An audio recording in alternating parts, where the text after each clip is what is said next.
Hello guys, my name is Anna and I vlog daily from Ukraine since the start of brutal Russian invasion, because I believe the world needs to know more about our life in these challenging times.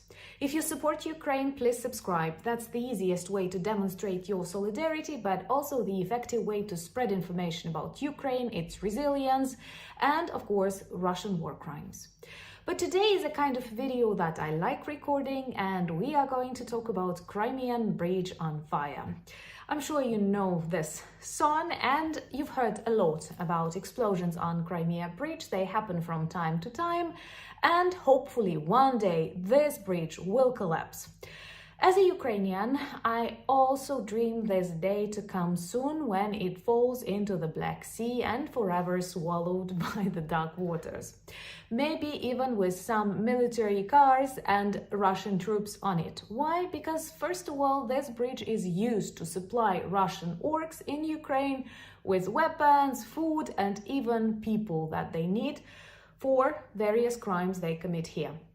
So from the logistical point of view, it's extremely important to destroy connection of Crimea with Krasnodar Krai in Russia. And I know that now Ukrainians are trying their best. It's not that easy. Why? Because this is a bridge, and to hit a bridge with these missiles that we have at the moment can be quite problematic. In the majority of cases, the bridges are mined and then they explode. That's the traditional tactic to destroy the bridges. We've witnessed that during the first months of war. Many bridges in Kyiv, for example, were blown up, including by Ukrainian forces not to let Russian troops move forward.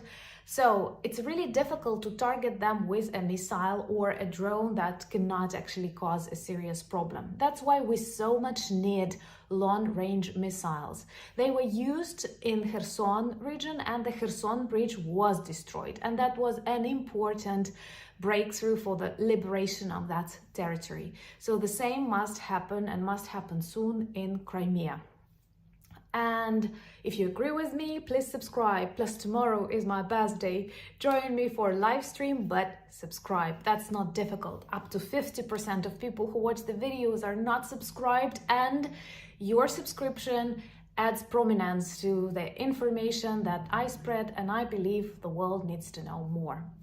So today there were lots of explosions and lots of smoke around Crimea Bridge. Of course, Russians say that these are the results of their air defense protection and that Ukrainians were striking missiles, but they stopped them. We don't know, but from my ordinary perspective, when I look at the photos, I do think that some destructions were caused to this bridge, and hopefully one day it will finally collapse.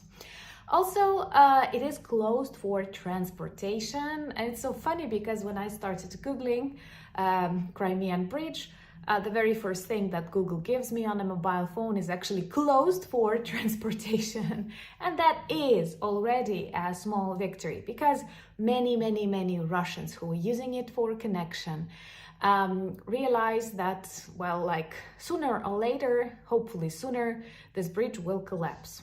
It's also important from the symbolical point of view, because it is one of the greatest symbols of Putin's achievements of collecting Soviet Union back, as he hoped.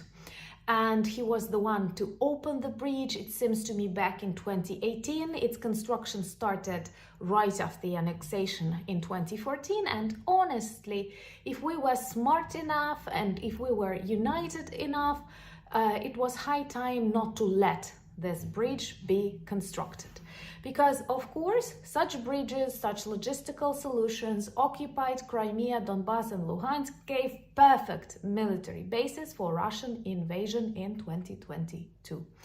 We have to understand that unpunished evil grows, and annexation that was forgiven, or like many advised us to close the eyes, well, the advice do not escalate, guys, does not work with Russia. Russia will not stop. It must be stopped. We have to take this responsibility, and Ukrainians are actually doing that. So I think that perhaps there are some destructions on that Crimean bridge, because the smoke looks like it's not just the air defense, it's all over. the bridge, it is closed for transportation. I'm sure that many people will never choose to use it, even if they need, because like things happen on the Crimean Bridge, and that hopefully one day soon it will collapse. But I thought it's important to mention, and it was important for me to understand why it's so difficult to target a bridge. And like, without an aviation, please send us F-16. We are talking about them for so long, and these are human lives, and these are bridges that are working yet. So we don't have aviation, we don't have long-range missiles, so we are doing our best. With HIMARS, it was really easy to destroy Kherson Bridge used by Russian orcs, and that led to the liberation of Ukrainian territory. But honestly, to sum it all up, I have to confess that with all of these explosions, with all of this panic, with all of these breakthroughs, I do believe that Crimea will return to Ukraine soon. Also, I hear many opinions that people think that Crimea will return even sooner than Donetsk and Luhansk.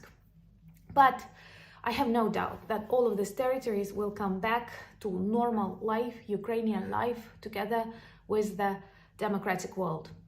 So this is a good symptom, I'd say, because like maybe a year ago, it was really difficult for me to imagine, though I spoke about that, but it was difficult to imagine. Now, Crimea is hot, not only because it's subtropical, it is like the only zone in Ukraine that is subtropical, but because of the Ukrainian counter-offensive. And Crimea is Ukraine. It's vital to return it back to our people and to make it a resort, or I don't know, Zelensky dreams to make it second Silicon Valley, whatever, but not a rotten Russian military base. Nobody needs that on the planet. Remember to join me tomorrow for our live question and answer session, 9 p.m. Kyiv time, and it's my birthday tomorrow. So please show up and let's talk about some good things. Maybe they will explode that Crimean bridge finally. That would be the best present for me, honestly. And so far, thank you for buying me coffees, becoming my patrons. Subscribe to my Instagram, Twitter, Threads, and Discord community. All the links are below this video, and also a link to our merch. Thank you so much for your support. Let's watch Crimean Bridge on fire. This is one of the things that I can watch forever and I can speak about forever, but hopefully one day we will speak about the high waves that it made while collapsing. Thank you once again, and Slava Ukraini!